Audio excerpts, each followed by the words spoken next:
दिल पे नहीं लिया जा रहा है। एसपीओ का कौन लोग है? इतनी दूर से हॉस्पिटल गए, उसने लिख के दे दिया no bed available, no medicine.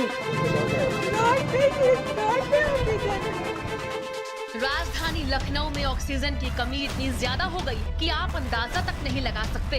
हालातों को हल्के में बिल्कुल नहीं लिया जा सकता। बदइंतजामी बहुत ज्यादा है।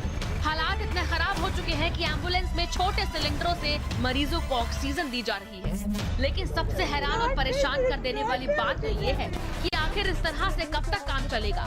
कम ऑक्सीजन मिलने से एम्बुलेंस के अंदर ही मरीजों की मौत हो रही है। बीमारी के साथ साथ ऑक्सीजन का भी एक बहुत बड़ा इशू है। हम लोग स्वयं एम्बुलेंस जो है ऑपरेट कर रहे हैं।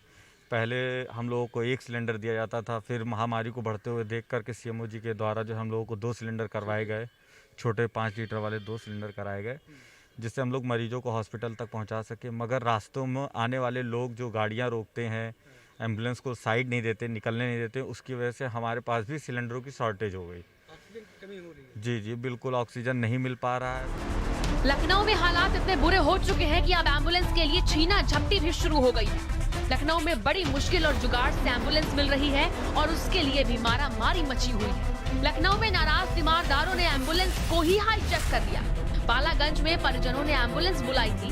एम्बुलेंस पहुंचने ही वाली थी, तभी रास्ते में कुछ लोगों ने एम्बुलेंस को अपने कब्जे में ले लिया। लाल मस्जिद के पास एम्बुलेंस को रोक लिया गया और मरीज को लेकर इधर उधर अस्पतालों में चक्कर काटने लगे, लेकिन कहीं मरीज को भर्ती नहीं किया जा सका। वहीं दूसरी तरफ जिसने एम्बुलेंस बुलाई थी, उसके मरीज की मौत हो गई। कोविड महामारी चल रही है और इस महामारी में एम्बुलेंस की उतनी ही भूमिका है जैसे कि डॉक्टरों की। ये एम्बुलेंस है जहां पर खड़ी है, लेकिन राजधानी लखनऊ में एम्बुलेंस को लेकर जाने वाले लोगों की भी जान अब खतरे में आ चुकी है। कारण ये है, कल जिस तरीके से विनीत एक व्यक्ति था, उसके परिजनों ने एम्बुलेंस बुलाई क्योंकि इसकी हालात सीरियस थी, लेकिन जो लाल मस्जिद है उसके पहले ही कुछ लोगों ने एम्बुलेंस को घेरा और उसे हाईजैक किया। हाईजैक करके अपने पेशेंट को उस पर जबरन लादा और लाद करके वो पूरे शहर के तमाम मेडिकल कॉलेज, हॉस्पिटल्स में अपने पेशेंट को एडमिट कराने के लिए घूमते रहे। लेकिन हालात ऐसे हैं कि शहर में ऑक्सीजन नहीं है, बेड नहीं है, मेडिसिन्स नहीं मिल रही हैं और हॉस्पिटल्स जो है चाहे प्राइवेट हो या सरकारी, बिना रेफरल कागज़ के एडमिट नहीं कराते। तो ऐसे में वो पूरा दिन एम्बुलेंस को लेकर के घूमता रहा, लेकिन पेशेंट उसका एडमिट नहीं हुआ। हालात ये बने कि जिस पेशेंट ने एम्बुलेंस बुलाई थी उसकी भी मौत हो गई और जो पेशेंट एम्बुलेंस में जबरन जो एम्बुलेंस लेके गए थे, जो लोग जिसको एम्बुलेंस पे लेके जा रहे थे, उसकी भी मौत हो गई।